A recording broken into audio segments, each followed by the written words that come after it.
And welcome back to Continual. This is Jim Nettles. I'll be your moderator and host tonight. Today we have a special publisher takeover with Crone Girls Press, and we're going to be talking about an anthology, Stories We Tell After Midnight, Part 2. And so with me today we have Rachel Brune, who is the founder for Crone Girls Press. But before we get started, let's go around the room and have everybody introduce themselves. Rachel, since I started with you, I'll let you go first. Absolutely. So like Jim said, I'm the founder and currently editor at Crone Girls Press. Stories We Tell After Midnight Volume 2 is our third full-length anthology, which will be out October 1st. And these Stories We Tell After Midnight, these are our collections, our anthologies of very traditional straight horror, hitting all of the traditional horror tropes, and of course, releasing in October because it is the month for that sort of thing. Jude. Headphones. So hello, I'm Judith Reid. I'm the token Scotswoman on the panel tonight. I'm a writer of mostly short fiction, mostly horror, and a bit of audio drama as my major interests. And delighted to have a story in the anthology. My story is called Iron Teeth, and it's a pleasure to be here. Thank you for having me. Mike. Hi, my name is Mike Sullivan. I'm from Massachusetts. I'm a new fiction writer, and I'm very excited because this is my first official publication experience. And my story is called The Bugs Come Out at Night, and I can't wait for people to be able to read it. Priya. Hi, I'm Priya Schweither. I'm a speculative fiction writer with both short and long works. My story in the anthology is called The Terrible Teddies, which is about a zombie run on Halloween, but with bears instead of zombies. It's a pleasure to be here. Samantha. Hi, I'm Samantha Bryant. I am best known for my Menopausal Superheroes series of novels, but I am also addicted to writing for anthologies for the opportunity to experiment in a lot of different forms in short form that I don't have to commit a year of my life to complete. My story in this anthology is called The Cleaning Lady, which may not sound like horror, but I assure you it is. And Eddie. I'm Eddie Generous, and I run Unnerving and Unnerving magazine. I write long form and short form. I have, I think, 10 books with small presses out now. My story in this anthology is called Whisper Woods, and I guess thanks for having me. Well, thanks everybody for coming and joining us today. So Rachel, why don't we talk a little bit about the history of the press and the anthology, talk a little bit about it, and then talk about how you roped everybody in to come join. I put a call out. I'll answer the last part of your question first. I put a call out and found that there is a huge community of horror writers looking for a place to place their fiction. For our anthologies this year, which there were two full-length anthologies, one was Stories We Tell, which is the straight horror. The other one was the spring anthology, Coppice and Break, which was, there were some stories in there that were more in like the genre boundaries of horror. And for those two stories, which had about 48 slots, I received 1,600 submissions. And I'm rounding because that was a lot of submissions. And what I learned from that experience is that there are so many really excellent writers out there. It really came down to, did this person's story jump out at me?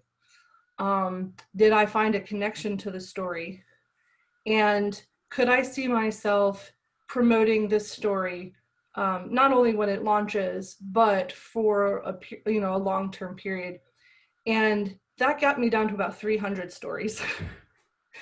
And then I only had 48 slots, and I had to start looking for stories that went well together. And for this anthology, Stories We Tell After Midnight, it got a little bit easier because there were fewer stories that did speak to that straight horror vibe.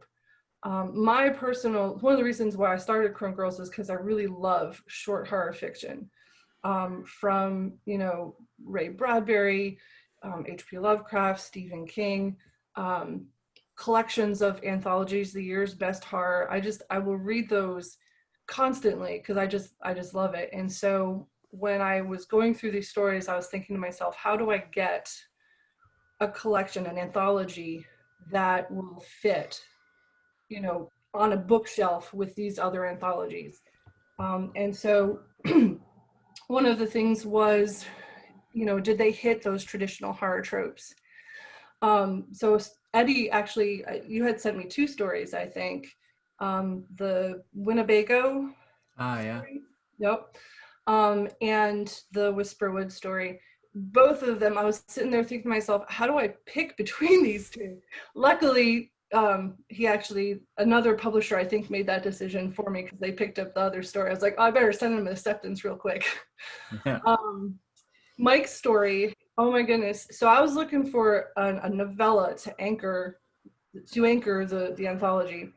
And Mike's story there's a personal connection of entomophobia. Like, bugs are the thing that make me squick. And so reading it, I was like, this is a terrible story, and I hate reading it, but I really love it, so I'm gonna accept it. And I had similar experiences. Priya, your story, I'm actually at this point in 2020, I'm ready to run into the woods with some bears. So. And then Jude's and Samantha's, again, these are all stories that just, like I said, they jumped out of the submissions queue, and I thought to myself, I have to have those. And that's how this anthology came to be. Well, and I think that's what we see a lot of the time with anthologies is, and I mean, I know you guys as writers hit that point of, I'm putting a lot of stuff out. Where does it go? How does it get there? And I mean, I think that's the other side of looking at, if you're a publisher and working with a lot of publishers, it becomes, how do you pick what goes in? So why don't we start talking a little bit about the stories? And if you want to work in a little bit of maybe the inspiration on it. Rachel, I know you know, why don't we kind of start? I know you've got some questions where you wanted to go. That was actually my first question was, you know, if everyone could maybe tell us a little bit about the story and the story behind the story.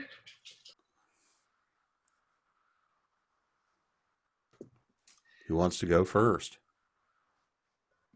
I could talk about mine. All right.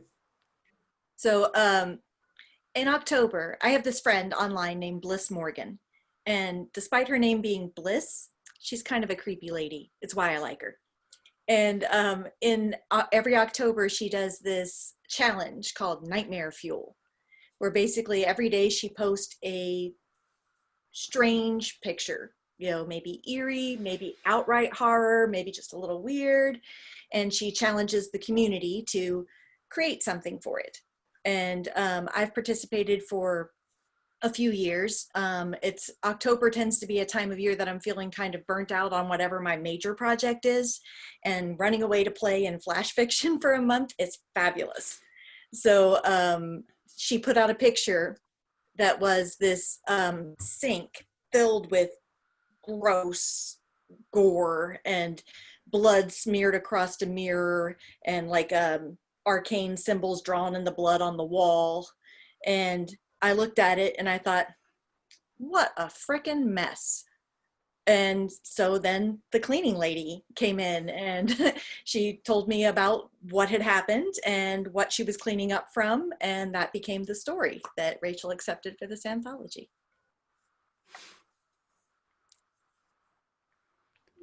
I can go next. All right. I live in Massachusetts, and every summer I go down to Cape Cod for a week around July 4th. And this was probably three or four summers ago. I was sitting in the back of this house we had rented with my family. And the funny part of the story is this scene that inspired the story never ends up in the story. But I was just looking up at the house, sitting in the backyard. We just come back from the beach. And for some reason, I looked up at the house and I said, wouldn't it be weird if a giant grasshopper or a bug, like from those 1950s movies, just came from the other side of the house and looked down at me? And I couldn't get that image out of my head. So the rest of the week I was concocted a story where that might happen. And I took that house and I changed the location from Cape Cod to the mountains of Vermont, because I needed them to be away from phones and cell phone towers and stuff because I needed this family to be isolated. And through the writing of the story and coming up with a reason for these bugs, the giant bugs kind of went away, but the core of the story remained, where this family goes up to Vermont to get away from it all. They're having some family issues. It's mom, dad, and 2 daughters, and they just find a note from the house they're renting that says, "Dear renters, have fun. There's no dishwasher. You got to wash your own dishes, and try to be inside before the sun goes down because the bugs come out at night." And the story goes from there. So the inspiration was just sitting in the backyard of this house I was renting on Cape Cod, and then the story just came eventually. Can I just say, Mike, that if I rented a house and that note was inside, I would have just left. I don't care about my deposit. I would have just gone. Yeah, well, you would have been the smart one. Priya. Okay, so the inspiration for my story actually came from a Goosebumps story I could not find for the love of me. As a kid, Goosebumps was one of the stories that got me into horror before I discovered Neil Gaiman, who's obviously better at kids horror. And the short stories are much harder to find than the books. You can only find copies online on the Internet Archive unless you're willing to pay $25 for a secondhand copy on Amazon. And so this story was called Please Don't Feed the Bears, which I only heard of in a Wikipedia entry, about a family that goes to a Cuddle Bear theme park with the older sister getting lost and nearly getting turned into a cuddle bear. And even though a lot of reviewers said the story was terrible, Blogger Beware refused to cover it. They just put up a Simpsons screen cap and said, if a story is called Please Don't Feed the Bears, you probably shouldn't read it. But it was sticking with me, and I was very fascinated, and I was wondering, how do you rework it? And how do you fix the stuff that's problematic in Stein stuff, which usually the younger siblings are annoying? It makes no sense.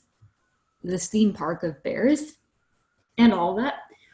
Plus our local community center, Pinecrest, does a zombie run every year, apparently. And I came into the library one day and saw a bunch of kids in zombie makeup. So the ideas combined, and it became a story about a teddy run, only the bears aren't exactly cute and cuddly teddies. And the run isn't exactly just for a bunch of nerds, as it starts in the story. Eddie? I've been trying to think of exactly where the inspiration of Whisperwoods came from. I think, though, because it was written around the same time as the other story I sent Rachel, I kind of go through stints where I'll write 4 or 5 shorts in a couple weeks. I think this one would have been inspired by something in the Creepshow reboot, because the other story was definitely inspired by something from that. So as far as I can tell, I just kind of, in my head, I did the right way, and I just picked the edge of the woods in the town where I grew up. And then the rest of it, I don't know, I really like when things enter bodies where they shouldn't be entering bodies. Like they make a new hole, for instance. I like when that happens. So that's kind of where that came about, I guess. I think there might be something else, but I don't remember. Jude. Well, there's a theory, I think, that all stories are fairy stories in some way. And that was where I started with Iron Teeth, because it is very much a fairy story. It's a little girl and her sister, and they get lost in the woods. Although, of course, on this occasion, the woods are Leningrad under siege. And the other thing that I wanted to explore in the story was the idea of monsters. And while a lot of my horror has inhuman monsters or legendary monsters in it, I really specifically wanted to explore what makes people into monsters. And it was the ideal setting for that. And of course, hunger and desperation and fear and what we do to survive are key to all of these fairy stories as well. And it just all fused into one fairly horrible whole where lots of really dreadful things happen to people who really don't deserve it. which again tends to make for quite good horror. Can I just say that Jude's accent is awesome?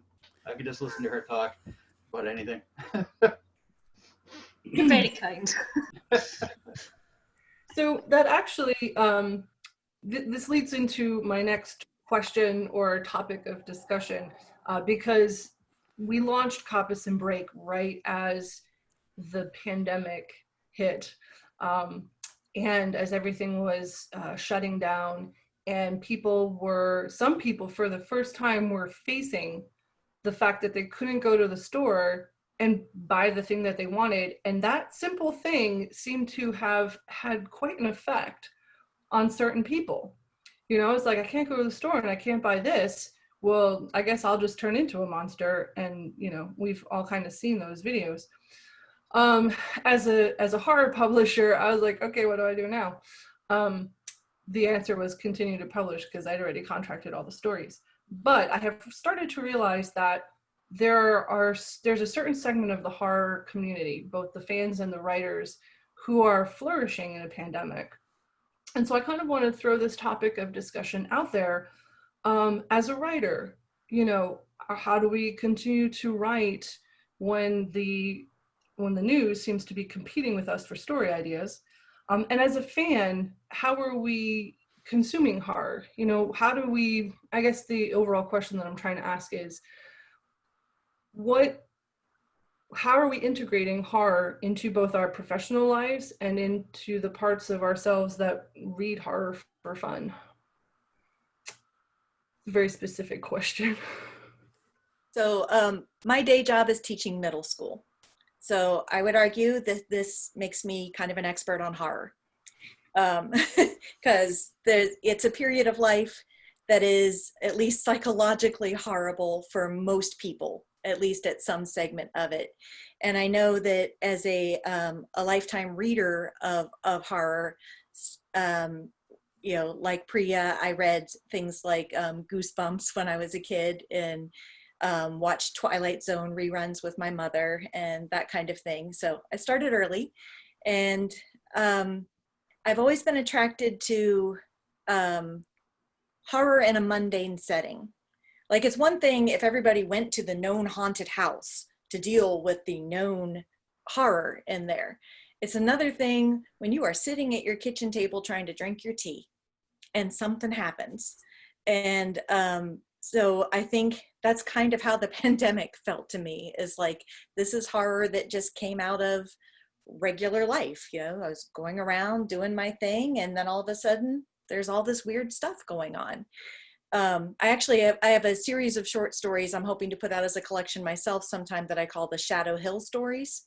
They're all set in a suburban neighborhood, suspiciously like the one I live in, except for all the weird things people do all have kind of a horror reason.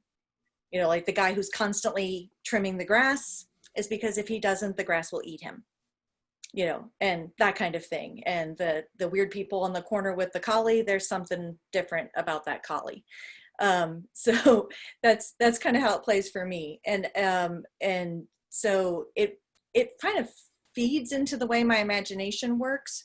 So I'm one of the writers who's actually been able to write during this. I know that some of my writer friends have struggled a lot, that there's just too much going on out here to deal with, to be able to get lost in here like they need to. But I'm very good at ignoring all that to escape into something that I can do something with. So it's worked for me. All right, Jude, you're up next. Well, so when it comes to day jobs, I'm a surgeon in my day job, and I work for the NHS in Scotland. So I've had a very up close look at the pandemic. And one of my memories from it very early on was when we were seeing the reports coming out of the north of Italy, and just seeing the hospitals swamped with cases. And going into work. So that was very interesting. It was almost stepping into the fiction and having that helplessness, that idea of the horror unfolding around you. And it was a very nice, very visceral sort of experience to draw on later, although not very pleasant at the time. The other thing that I think has been fascinating about this, both as a reader and a writer, it's setting stuff and reading stuff set in the present day now comes with an additional challenge. Do you write about the pandemic? Because it's everything about your life. And I'm not quite ready, I think, to have that as the normal setting from which the character sets off into the unknown. But I suspect that's going to come the longer this goes on, because 2020 is now firmly anchored in history as the year of the pandemic. Yeah, I think you're right. There's probably going to be a lot of horror and science fiction type stories in movies and novels coming out where there's going to be, metaphorically speaking, of the pandemic, kind of like in the 50s, how all those monster movies came out of the fear of nuclear war and nuclear, blasts and whatnot. And personally, I think I've been finding it quite a bit difficult to set my mind to sit down and write, just because of what's going on in the pandemic and the world around me. But I find that once I'm able to get myself past that, it is an escape, whether it's reading or writing. And I think a lot of us need this escape a lot more these days than maybe, less than a year ago. And it's odd to think that people want to escape into something horrific from stuff that's going on that's horrific, but we're all different and stuff. But those escapes are very important for us to mentally deal with what's going on in the world. And it's going to be interesting to see, 6, 8, 9, couple of years down the line, there's probably going to be a whole group of stories that'll have the pandemic either, between the lines or right there on top. And there's no way to avoid that. Yeah, I can say I do wish the pandemic wasn't going on, and I haven't been talking about it in my writing unless it's nonfiction. On Medium, I wrote an article that became popular because I said this is basically the Jaws movie, only in this case, instead of a shark, we have a bunch of particles floating in the air that have no brain, or just a bunch of code that enter your body and convert your cells into little clones one by one. The episode Cells at Work has been oddly therapeutic for this, the anime. It's more of a comedy and an education fest because it shows every cell in the human body as an anthropomorphized human being fighting anime monster germs, viruses, all that, even cute pollen allergens that are just large and unwieldy, but not evil. So I would say I have been missing going to my in-person writers group, seeing everyone. And right now I'm liaison for the Nano group officially, so we can't meet in person this year. It's definitely been harder, and I don't mention it all at all in my fiction. In terms of horror, I think I prefer the written horror to cinematic, unless it's a bad horror movie watching with friends on Discord, because then you're just sort of watching and you're kind of like, man, these effects are fun. Eddie can tell you that the writing and rewriting has been a little slower because he accepted a novella from me last year called Offstage Offerings, and I was revising it for a couple of months, and it's going to be coming out next month. But I mentioned the pandemic because it's hard to talk about something scary when you're at home, and especially the fact that at this point, I think I prefer a lot of movie monsters and prose ones to the ones going outside, because it's just people wash your hands and wear a mask. It's not rocket science. And I think there's no horror that can compare to people being stubborn. But I do appreciate that everyone's doing monsters right now, or other horrors. And thank you, Eddie, for being a great editor and being very patient with me on revisions. And I hope you all enjoy the book when it comes out. I guess The other thing about sorry to interrupt. Reading horror and watching horror, there's a lot more control. If you're reading a book and it's getting too much for you, you close the book and you put it down. And we don't have control of what's going on in the world right now. So I think a lot of people might find the escape into a story where they have the control of being able to say, you know what, I'm going to put this away for a little bit, is very important as well. And I just wanted to throw that out there. I guess that leaves me. As far as how the writing's gone on my end, it kind of opened an avenue because I saw when places first started closing down and the money started drying up places, big houses were letting new editors go and not buying as many books. So that kind of let me off the hook. It's like, if you don't sell a novel this year, it's not your fault. Like,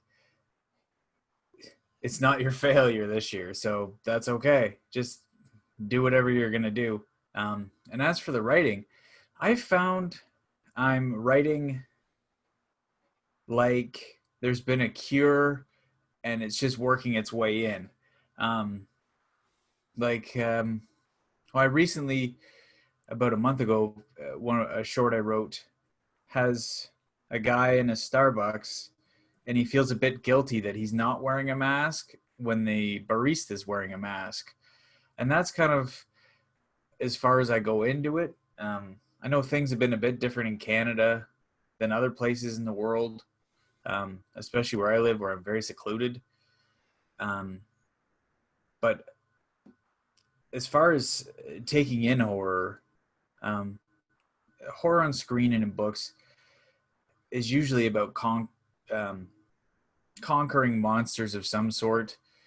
And more often than not, there is a victory for the good guys in some way, or at least the horror is over. There's some cosmic horror that just, it never ends. It's too big. You can't beat it. That's probably why I don't like it very much. But there's always someone to defeat in the books and in the movies, whereas right now there's nothing to defeat but ignorance, and that's as widespread as it gets. So I guess it's easy to fall into horror and wish for the best when you're watching or reading. I think that's absolutely right. And another thing I've thought about horror, coming back to what Priya was also saying earlier, was it's meaningful. That's why we all want the ghost to be behind the door or behind the curtain, because it's something meaningful. It's better than nothing at all there. And when you're being faced with an uncaring virus that is completely random and that you have no control over, you kind of want that personal touch of horror, I think. Certainly I do as a reader.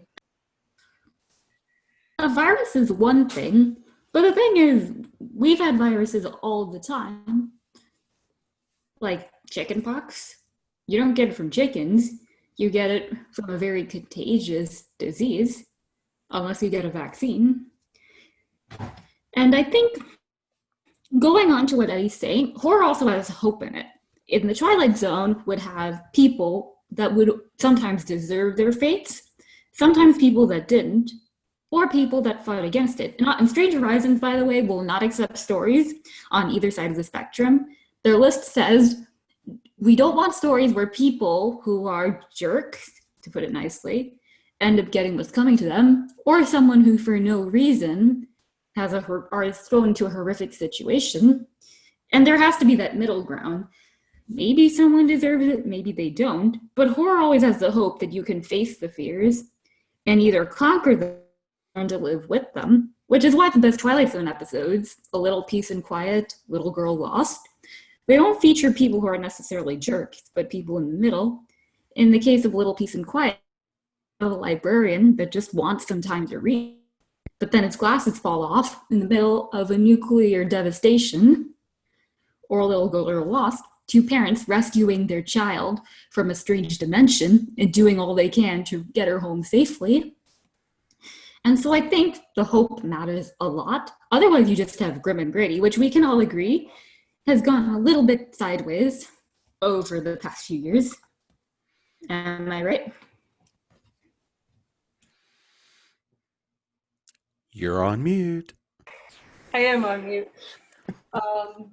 So one of the things that I noticed this past week was a video that I'm pretty sure has been debunked, but it was ostensibly a dashboard cam. Uh-oh. I just had someone walk in very upset. Let me start over. So this week, if anybody has seen the video that I think it was the New York Post had put up of the ostensible dashboard cam video from Gettysburg. If you watch the video, it looks like there's these old figures walking past the cannon. And I put that up in the Crone Girls Press Facebook group, and I also had a bunch of people sharing it online. And I noticed that every time that happened, people were chiming in with their stories of encounters. And, we're talking about, we're in the middle of all of the things that are going on currently, and we're still yearning for that connection. Looking at, is our ghosts real? Well, I've had these experiences. So I kind of wanted to talk about, a couple of you had mentioned horror being this personal thing. What exactly is that personal connection? I think as writers, we're trying to write characters that people will connect with. How do we do that in these various horror tropes and settings? I think fear is one of the most powerful emotions we have. And I think to some extent, I am always writing about what scares me, even when I'm not writing horror. Like, the Menopausal Superheroes series is not horror. However, it has a lot to say about being treated badly because I'm getting old. It has a lot to say about being treated badly because I'm female, right? And so those are dealing with rough, ugly emotions and turning it into something that feels like art to me. And I think that's the wonder of what horror writers can do, is, turn something so ugly into something that, was it Jude who talked about the feeling of hope? Yeah, I think hope really is such an important element in horror, because my favorite horror stories are not the ones where it starts bad, it goes worse, and then, here we are in the cosmic sense of things, and it's, nobody got anything out of it. Even when the good guys lose, when the last man standing is taken down by the monster, there was all that fight along the way. There was all that things they tried, and there was all that hope and effort. And I think that's the thing for horror. That's why I find it comforting, even though comfort seems like a very strange word to apply to reading horror. It's a word that I empathize with.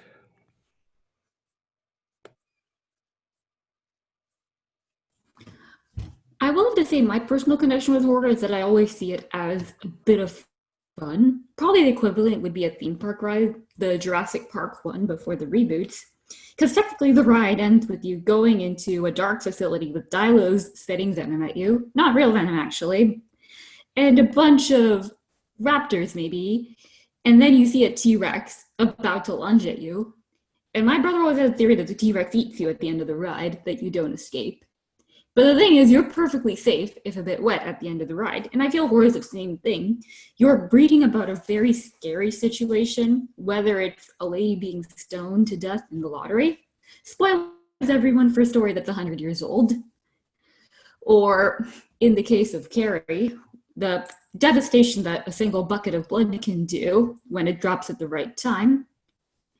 But the thing is, you're not actually in that movie. You're not the one holding the stone or standing in the middle of the crowd. You're kind of listening. And that's what I feel is what connects me to horror, is that it's not real. It's just a ride, and you can always turn it off. And it's definitely one thing that Eddie had to coax me out of. We had a pretty nice discussion about horror. It's fun, and when it's introspective. And I am one day going to do a blog or essay about it, what it means when you have more popcorn versus more meaning.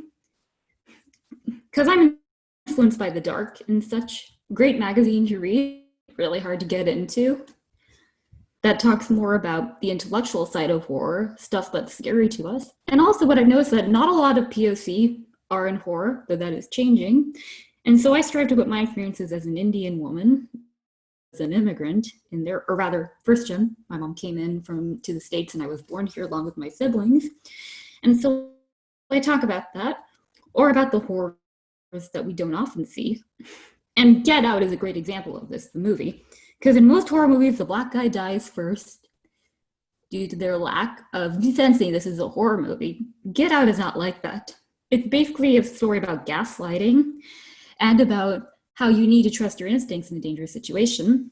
And Rod, who's probably the best character in the movie, is the one who's like, don't go into the dangerous situation, and keeps calling up on his friend Chris. And it's ultimately a deconstruction of, you may not be able to avoid a horrific situation unless you trust your instincts, which is a more real experience now than it was before.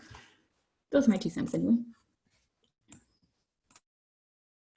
I think the personal side of it is what the importance of the characters. You have such a unique or outlandish or out of this world situation, whether it be ghosts or monsters, vampires, what have you. But if you have characters that have emotional responses that you can relate to, that's what really draws you in clear. Like, I would love to say I've seen a ghost or I've been in a haunted house, or, you know, I don't not believe any of that stuff. I just can't say I've ever seen it. That doesn't mean it doesn't exist, but I can say that I know what it's like to be a dad. I know what it's like to be, individual. And if the characters, even if they're not, white male, approaching 50-year-old guy, if they're reacting in an emotionally true way, I can go right with them and be a part of that story and say, yeah, they're seeing ghosts, they're being haunted. Oh my God, what's going to happen? But going back to kind of what Priya said, if it doesn't have that, it is just a ride, and you don't have that attachment, and it doesn't become any kind of personal thing. You're just like, oh yeah, that was kind of cool, but whatever. But if any of the characters hit you here, you can go with the rest of it, no problem. And that's what the best writers of horror do. They don't write, they're not great writers because they write horror like Stephen King and all those guys. They're great writers because they write awesome characters, and they just choose to put those characters in horrific situations. And that's what makes it, I think anyway, a personal experience. I like the ordinariness of how most horror starts, because the horror stories that I've enjoyed the best are the normal life that you can imagine yourself in, and then the writer takes you by the hand and guides you somewhere that is extremely dark, but that is seamless from where you've started. I think I like that very much, in the same way that when I was a kid, I liked stories where you go through a wardrobe and you end up in a magic land, except now the land is very unpleasant and full of monsters. I think the other thing about horror that really speaks to me is almost key to horror reading and writing. I think it's loss. I think it's either what you're afraid of losing or the bad decisions you make when you've lost something unthinkable. And I think that's what keeps the human heart of horror for me. And it's these responses that you can imagine. You can see someone making a terrible, murderous choice and think, well, would I do that? Well, I might do that. And I like that. And those are the stories that linger, even after I've closed the book. They're the ones that stay with me. So there were a number of stories that I realized after I had sent out the acceptances and I was putting the table of contents together, that most of the stories in the anthology do tend to be, or in this particular anthology, do tend to be very mundane, what they called quiet horror. And Charles, I'm blanking on the name right now. I looked it up before because I always forget his last name, but he was basically in the 80s and 90s pioneering, or maybe kind of publicizing and promoting the idea of quiet horror. These mundane situations where we are, it might have been Finley, it might have been Charles Finley. And so there is an anthology series of books called Shadows. And I've been reading my way through them. They're really good.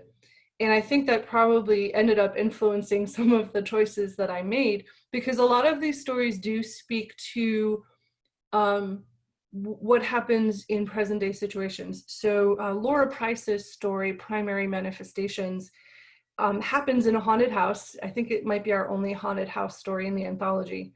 Charles Grant, yes, thank you, Eddie. And it's the sort of house where normally you'd be like, don't go in there, don't go in there, it's totally haunted and everything creepy is gonna happen.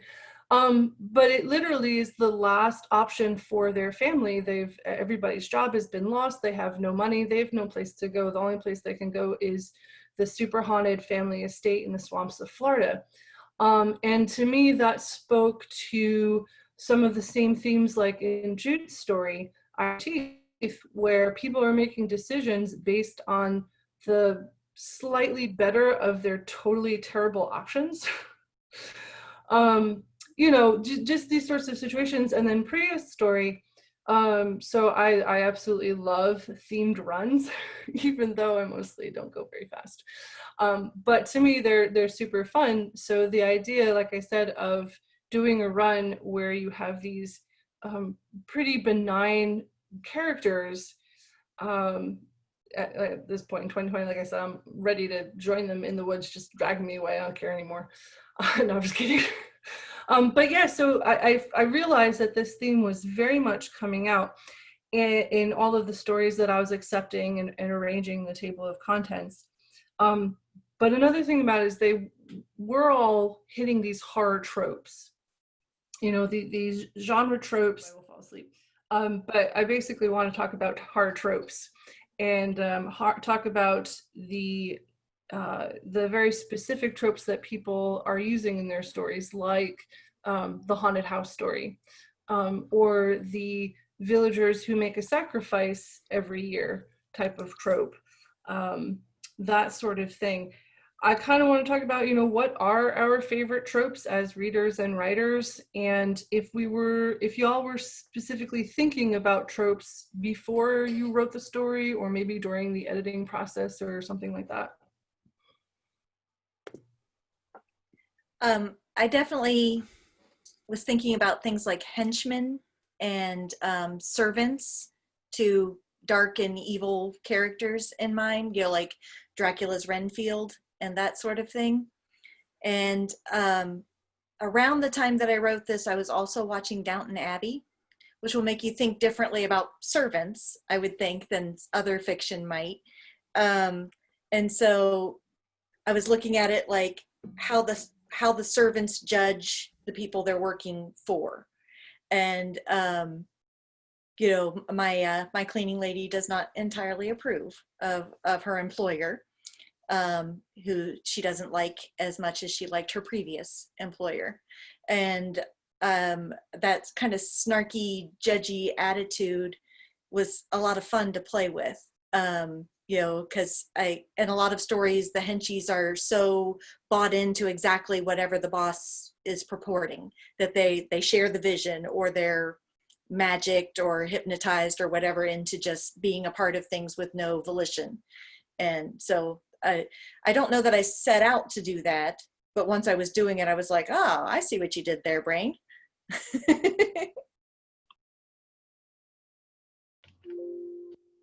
I don't think of the trope first, and I don't ever go for a story to read because of the trope. Although I will admit I have a weakness for werewolf stories. But I won't read all the zombie stories that come out because it's a zombie story or a vampire. I like to read stories that the plot of that particular story captures me. And if it happens to be about vampires, or it happens to be about, zombies, that's cool. And in the stories that I write, I found a couple times when I've thought about, oh, maybe I should write a werewolf story, I couldn't come up with anything. I just was like, ah. But other times I think about a situation or an image, kind of like with my novella that's in the anthology, The Bugs Come Out at Night. I had an image that led to a story. And I find that the things that I end up completing, I have tons of stuff that I've started and not finished, like I'm sure most of you are the same. But the ones I've found that I've gotten to the end, whether it was good or bad, but I've actually completed a beginning, middle, and end to a story. have never come from just trying to do a trope. It's kind of like what Samantha was saying, that if there was a trope, it came in later. You know, it kind of snuck its way in without me even thinking about it. But it was more about this plot and the characters that I put them in this situation, and then it turned out into a haunted house, or it turned into a what have you. So the trope, as much as I can enjoy tropes that other people have written, but I never go for them first. That's never at the top of the list for me, anyway. I will have to say the tropes that I liked technically weren't in the story. I did set another story to Compass and Break that was more filled with tropes I liked, but for obvious reasons, owing to about, as Rachel said, about 1,600 submissions, it didn't get in. The trope that the Terrible Teddies had was all part of the show. I read TV tropes every day, and I've gotten into arguments with moderators for deleting my entries. Don't delete my stuff. But I was thinking about the fact about how all part of the show is basically where something horrific happens, but if you're watching a spectacle, you're assuming that it's part of the special effects. And the thing is, what's scary is that it's a real life thing. In an early incarnation of Jaws, a father who fell off, and because the bar on the boat broke, and this wouldn't have been a problem because most of the bay where Jaws was shallow, apart from the part where the mechanical shark rides on a track. And he was in real danger of being crushed. Fortunately, the cast member in charge of the boat was on the ball. He quickly directed the boat, got him back on in time with only a few scrapes and bruises, and everyone applauded because they thought it was just an extra stunt. But I know, Jude, you're giving the exact same face I did. Defunctland has a great video on it, and I can provide a link to it, about that incident and why Jaws had so many technical difficulties before the reboot. But it was striking me to that, how a lot of horrific things can happen and you don't understand because you're assuming it's part of what you paid for in the entertainment. It even happened at Art Basel. Someone was stabbed and people assumed it was an exhibit. Yeah. Only in Miami or Florida, as they say. And so that's part of what went into the Terrible Teddies, that the lead has to figure out, the bears probably aren't supposed to be tackling the runners that hard for a friendly competition. And that's the main trope that went in. And also Guile, a hero, and adrenaline. Just someone running and managing to outpace the bears to save their best friend. And that was what informed the story. The other story that I submitted, Sincerely Spider, was more meta, which about voice acting and the horrors of the fact that voice actors' characters may be more realistic or lively than the actual people. I guess to write a story, I don't ever go in knowing anything. I've gotten to the point where I don't even have to have an idea. I just start writing somebody I know or something I've seen. Usually, like 99% of the time, it's just me. Just a different stage of me going through a story. But I have written novel-length manuscripts based on, I haven't written a vampire novel yet. I did that once. Another time I was like, I haven't written, no, it actually wasn't I haven't written, it was,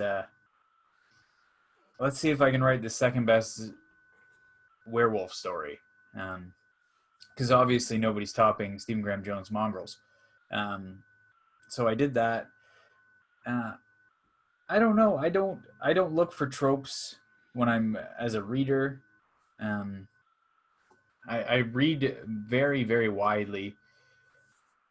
So I go through stints of reading, 10 or 15 horror stories in a row, and then 30 or 40 general fiction stories in a row, or crime stories, or anything like that, because that all that stuff helps with writing horror. If you just read horror, eventually all your characters will look pretty much the same as everybody else's characters when they're writing. So I do like to mix it up. And before I forget, Priya had mentioned Little Girl Lost from Twilight Zone.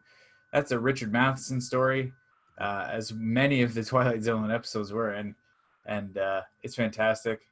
If anybody was listening and like, I wonder, whatever. But Richard Matheson, very good. Jude? Well, I'm the same in that I don't consciously think of tropes when I set out to write, but when I look at stuff that I've written, there's a real preponderance of desperate person who wants something, makes a questionable decision, and then has to cope with the consequences, and person fights monster, and at the end discovers that the darkness was in them all along. I seem to come back to that quite a lot. And I promise that this question is not based on the fact that we'll be opening up for submissions again next year. But here we go. We have a crystal ball right now.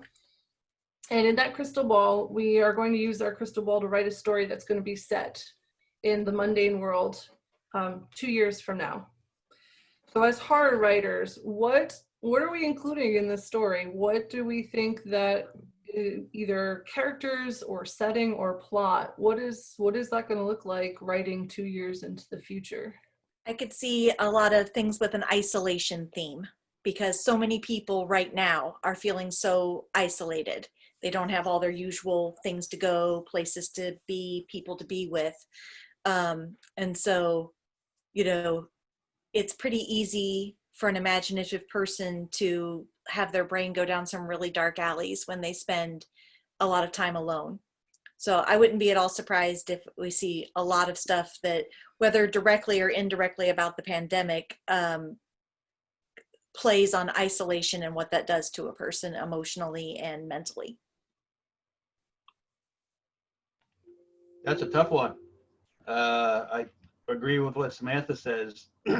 That'll certainly be a lot of that. I wonder too if there'll be a lot of the opposite, a lot of stuff out, stories that happen out in the world among people in malls and movie theaters and restaurants and, you know, all these places where we haven't been able to go, and people are going to be excited to be back in those places, so they're going to write about being back to those places.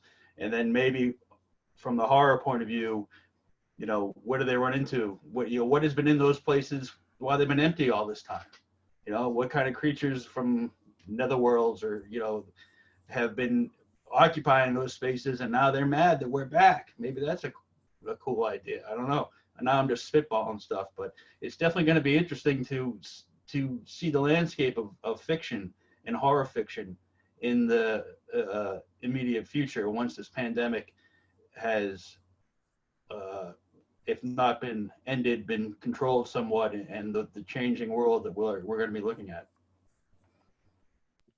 I hope, and it may not happen, but I hope that we start to see a real focus on climate-themed horror, because I think one thing the pandemic has done, as well as drawing attention to itself, I think it also has focused people's mind on climate change, and I am hopeful that there is increasing acceptance of the need for radical action to stop irretrievable harm being done to the planet, or more irretrievable harm. And I really would like to see more fiction exploring that, because the fiction I have read, it's so dark, and yet it also does have the glimmer of hope at the end of it.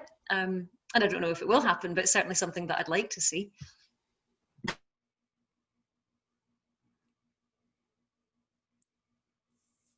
Priya? I think Strange Horizons is probably going to update their cliche list in about 2 years. Probably they're going to say, I bet you they're going to say no more stories about viruses or diseases becoming giant monsters. I bet you they're going to say that, because it's definitely going to inspire a lot of what it's like to face something that you can't see. I do love the cliched list a lot. Creepypasta also has one, though they don't pay. I mean, for those who don't know, creepypasta is a form of online story that's usually portrayed as a fictional thing being real and such. But creepypasta has banned video game, especially Pokemon stuff, video game cliches with plushies, and Jeff the Killer. There's a whole list, and I actually got inspired by a story about that, because I like, come on, plushies are great. How can you can surely make a good story with video games and plushies, just don't use a real game. And in any case, probably in 2 years, a lot of people will be doing stories about what it's like to be isolated versus people who have chronic pain and said they've been dealing with being at home their whole life. And so it might be an interesting exploration to see what we do, because sometimes I think being by ourselves or being unable to do our usual routine is much scarier than anything else. And probably, I don't know, I've got a horror story based on a job interview, Winnie, about being at a circle of hell, being a call center, just waiting for hours for an interview with a very bad cop movie playing loudly, and you're just waiting to be called in, but you aren't. I ran out of that call center as soon as the interview was done. Not just because of that, but also because they said we'd be starting on the graveyard shift for phone calls. I was thinking as you're speaking, it kind of reminds me, the isolation idea. I think maybe people will pull stories away from it as much as they already do. If you think about cell phones, what's one thing that you have to do in a horror story is you have to limit the communication so you can't call for help. And if you're kind of putting everybody aside from it, so maybe there's going to be more stories that take place in the woods, where they don't mention the pandemic in a real sense, but there's stories in the woods. It would be nice if they just fully were stories about, realistically stories about, people in masks, doing things, as opposed to making everything underlying. I don't have a problem with facing it head on as a story when it's not the story, because in all reality, the pandemic isn't the story. It's surviving in a pandemic that is the story, or after a pandemic. 2 years, who knows if there's going to be any vaccine or anything like that by then. So I don't know. I don't think people will change that much because they still read most of the same books. They're still ingesting the same TV. But I don't know. I guess it would be nice to, as Jude said, to have some more ecological kind of horror fiction, but maybe not. I don't know. I have no idea if anybody's going to do anything, because it's, as far as I can tell now, I'm more surprised that there's so many insane people everywhere, everywhere, that you just can't think of somebody else first. It blows my mind. So I have no idea what people are going to write, because it turns out everybody's crazy. That's hilarious. That's the funniest thing I've heard, but it's so true. That's the most frightening thing, is that we all realize how many crazy people there are out there in the world. That's frightening. Social media So is is the how many greatest people think nightmare. that we're the crazy people. No, we're just the crazy people that admit it. We know it. We recognize it. We embrace it. We celebrate it. The hell with everybody else. Well, It guys, could be a fun anthology idea called. yeah, that could. Yeah, I feel sure there's going to be plenty. In fact, the first anthology I saw come out was within 6 weeks of the start of the pandemic. Really, we had a conversation. We saw the first one come out within 6 weeks, but that was neither here nor there. Sorry. No, go ahead. I was going to say, I have seen this conversation happen in a number of channels, groups, even Messenger, how do we as publishers and writers acknowledge and incorporate it? And I don't think there's a right answer to that question. Obviously, I'm continuing to publish horror, but, we'll see. Well, guys, thanks a lot for coming on and joining us here. Had a lot of fun. Hope you guys did as well. So let's kind of go in reverse order. If you can tell everybody where they can find you. Eddie, we'll go first with you. My personal site is jiffypopandhorror.com. I'm on Twitter at GenerousEd. I have 2 podcasts. One is a focus on Canadian suspense writing, and that's booksnorthpodcast.com. And I have the Unnerving podcast, which is horror. and that's all found at unnervingbooks.com. And then I think my Twitter for Unnerving is unnervingbooks. I could be wrong, but that is where you find me. Mike. I don't have a big online presence for writing yet. I do have a website. My day job is a documentary video editor.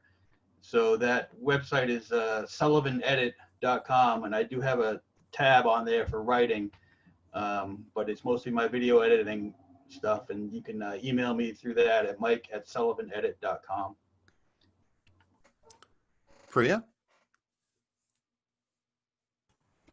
So I have a personal website at www.priyajschweither.com. I also currently have a media account where I'm running a public with some friends called Permanent Nerd Network, or PNN, where we talk about nerd stuff. And I can recommend my friend Brendan for his talks on Final Fantasy and other things. I'm also currently writing reality news articles for Screen Rant, if anyone ever wants to visit. So those are the places where you can find me. Samantha. Hello. So I'm Samantha Bryant, and that's usually enough to know to find me. If you Google Samantha Bryant, make sure you add the word author, because otherwise you'll get the actress who's married to Colin Hanks. And I can rock a ball gown, but not like she can. And my website is predictably then samanthbryant.com. I play around mostly on Instagram, Twitter, and Facebook so far as social media. And if I'm not Samantha Bryant on those, then I'm Samantha B. Writer, just the letter B in the middle for Bryant. You can find my stuff also on Falstaff Books, the Menopausal Superhero series. I'm working on the 4th novel right now, and I just had a collection of short stories released. Feels like yesterday, but I think it's been a month. Both can be true this year. Jude. I maintain a relatively low profile on social media, but you can find me on Twitter at Squinty Witch. And you can find my podcast audio drama work on a show that a friend and I write called Tales from the Alethean Society, about a bunch of bickering and incompetent Victorian occultists in Glasgow. And that's at www.hunterhoose.co.uk, and you have to spell Hoose with 2 O's. Rachel. So we are online at www.cronegirlspress.com, and that will lead you to our Twitter account, which is at Crone Girls Press. We also have a group on Facebook, and I believe it's facebook.com/cronegirls. And that's usually that's where we're most active. All my personal stuff right now is kind of low key because I'm focusing on making sure people know about the anthology, which will also be out October 1st. We also, when we're open for submissions, will be on Duotrope and Horror Tree. I think we ended up on Submission Grinder and a couple of other places. And we should be open in the spring, but please don't hold me to that because things are changing. But again, this is volume 2 and there's going to be a volume 3. So if people enjoy Raylan, so if people enjoy writing horror, I hope to keep bringing horror to people who enjoy it. And even some people who don't, I'm going to just make them watch it. Be like, here you go, read this book. And I've been your host today. I'm Jim Nettles. You can find me at jamespnettles.com. That'll link you to the fiction me, the nonfiction me. You can find us at authoressentials.net, authoressentialsworkshops.com, and of course, Continual here at the Continual Convention. Thanks everybody for joining us, and we will see you next time.